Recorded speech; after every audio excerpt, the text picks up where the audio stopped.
Hello my friends, welcome to Cryptonic One. बहुत बहुत स्वागत है मेरे चैनल में आपका।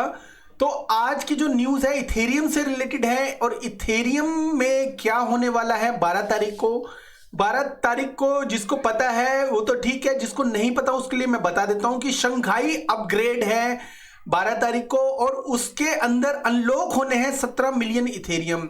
तो दोस्तों, अगर 17 मिलियन इथेरियम अनलॉक हो जाते हैं एक साथ वो भी, तो क्या डंप आ सकता है मार्केट में। दोस्तों, सबसे पहले मैं बता दूं, ऑलरेडी जो इसका जो इथेरियम का जो प्राइस है बहुत अच्छा है, आज की डेट में $1800 के आसपास है।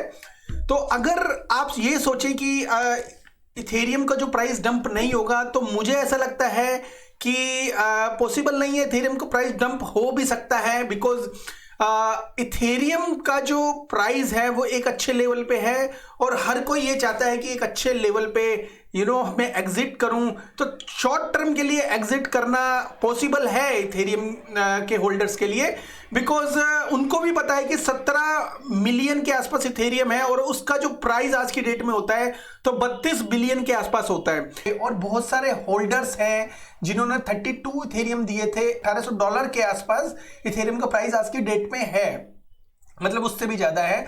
बट अगर, क्योंकि मार्केट में बहुत ज्यादा फंड फैला हुआ है यूएसए को लेके, रेगुलेशंस काफी चीजें हैं, तो मोस्ट ऑफ द लोगों को जो स्टेकर्स हैं उनको भी ये पता है कि कितने मिलियन इथेरियम, जिनकी कॉस्ट 32 बिलियन के आसपास बैठती है आज की डेट के हिसाब से। कुछ लोग ये कह रहे हैं कि इसके अंदर डंप अगर आएगा भी तो थोड़ा बहुत आएगा। ये बोल रहे हैं कि इथेरियम की जो चेन है बहुत ही ज्यादा फेवरेबल चेन है, लोगों की फीस भी ज्यादा है, उसके बाद भी लोग इसको यूज करते हैं और 30 बिलियन के आसपास अगर बिकता है तो भी थोड़ा बहुत डंप आ सकता है, ज्यादा नहीं आएगा। उनका यह मानना है कि अगर प्रूफ ऑफ स्टेक के जो कॉइन देखे जाएं कि जो कार्डानो है वो 71% स्टेक्ड है और सोलाना 70% स्टेक्ड है और BNB 85% स्टेक्ड है और पोल्का डॉट है 50% के आसपास स्टेक्ड है। तो इसका क्या इफेक्ट हो सकता है, ये तो केवल 16% ही स्टेक्ड है $32 बिलियन के हिसाब से। तो अगर 16% अगर स्टेक्ड है तो अगर ये ना डाउन भी जाता है तो ज्यादा इफेक्ट नहीं आएगा। लेकिन इसी के हिसाब से अगर देखा जाए तो इथेरियम नंबर 2 का कॉइन है और अगर इसमें एक डंप आता है, बिकॉज हमें हर चीज लेके चलनी है, वो ये भी लेके चलनी है कि यूएसए में रेगुलेशन बड़ा हार्ड हो सकता है आने वाले टाइम में और इथेरियम का जो प्राइस है बहुत अच्छा है $1800 से ऊपर।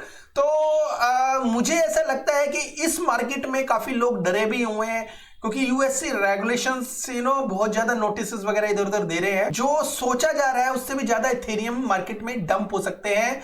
अगर कोई बाय करने वाला है तो वो रुक जाएगा, बाय नहीं करेगा, वो पहले 12 तारीख को आने के बाद ही बाय करेगा। इथेरियम की बाइंग भी रुकेगी और इसी बीच में अगर इथेरियम का प्राइस हल्का फुल्का भी $100 भी नीचे आता है तो एक बहुत बड़ा फंड आ सकता है। तो अपना जो पोर्टफोलियो है वो बड़े हिसाब से रखना। अगर आप सेंट्रलाइज एक्सचेंज पे अपना इथेरियम लेके बैठे हुए तो इथेरियम में या इथेरियम से रिलेटेड टोकन्स में आप स्टॉप लॉस लगा के रखो। बहुत सारी एयर ड्रॉप्स वगैरह आ रही है और उसके अंदर इथेरियम भी चाहिए। तो मैं ये कहता हूं कि इथेरियम जो चाहिए अगर उसको आपने लेना है तो अगर डंप आता है तो उसके बीच में लेने में सबसे ज्यादा फायदा हो सकता है आपको। एक तो इथेरियम का प्राइस बढ़ेगा, दूसरा उसकी क्वांटिटी आपको ज्यादा मिल जाएगी अगर डंप आया तो। ऑफ कोर्स डंप तो रुकेगा नहीं, मुझे ऐसा लगता है कि डंप जरूर आएगा, बिकॉज $1800 पे कौन अपने इथेरियम नहीं बेचना चाहेगा। एक बंदे का 32 इथेरियम है और वो अगर बेचेगा तो वो सारे ही बेचेगा, हो सकता है वो आधे बेचे या थोड़ा सा फंड और ज्यादा फैलने के बाद वो सारे बेच दे। लेकिन ऐसे काफी लोग हैं जिनके पास 32 इथेरियम है, एक आधे इथेरियम से कोई फर्क नहीं पड़ता। अगर एक बंदा 32 इथेरियम लेके बैठा हुआ तो उससे बहुत फर्क पड़ता है फ्रेंड। तो मुझे ऐसा लगता है कि आपको बड़ा कॉन्शियस रहना चाहिए। अगर नीचे भी गया 16% भी कम है, लेकिन फंड भी देखा जाए यूएसए का काफी अच्छा खासा है। इसी हिसाब से मैं ये मानता हूं कि डंप आएगा और डंप ये नहीं कि सेम डे आ जाएगा, हो सकता है उससे पहले ही आना शुरू हो जाए। तो बड़े ध्यान से अपने पोर्टफोलियो को बचा के चलना, स्टॉप लॉस वगैरह का ध्यान रखना। अगर आप स्टॉप लॉस लगा के बैठे हो तो वो तो one of the best thing है। एक लिमिटेड की है भाई, इतना आप लॉस झेल सकते हो, उसके बाद ही आप इसको स्टॉप लॉस लगा दीजिए, और जब भी आप स्टॉप लॉस लगाएंगे तो वो ऑटोमेटिकली स्टॉप लॉस हिट हो जाएगा। मेरे हिसाब से ये डंप आना चाहिए, क्योंकि ऑलरेडी मार्केट जो ऑल टाइम जो लो है उससे डबल आ चुकी है और एक बड़ा डंप देखने को मिला नहीं है। तो फिलहाल मुझे ऐसा लग रहा है कि ये फिर दोबारा से एक और डंपिंग की तैयारी हो रही है, और ये बहुत इंपॉर्टेंट होगा। जो वेल्स हैं वो वेल्स इस चीज को बहुत ज्यादा डीप तक भी लेके जा सकते हैं। वेल्स जो होते हैं सब मौके का इंतजार करते हैं, ऐसे मौके में वो क्या करते हैं, बहुत ही ज्यादा डंपिंग स्टार्ट कर देते हैं। डंपिंग के बाद जो वो बाय करते हैं तो वो डाउन से डाउन लेने के लिए कोशिश करते हैं। इससे क्या होता है कि थोड़े छोटे छोटे जो इथेरियम लेके बैठे हुए हैं या क्रिप्टो लेके बैठे हुए हैं उनके हाथ से वो क्रिप्टो निकल जाती है।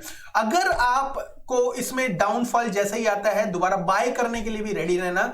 जो भी बोल रहा हूं इस वीडियो में वो जरूरी नहीं है हो, but most of the chances मुझे लग रहा है ऐसा हो सकता है। आपको अपनी रिसर्च के अनुसार ही अपनी ट्रेड बनानी है, ठीक है। Thank you very much, have a good one, take care, bye bye.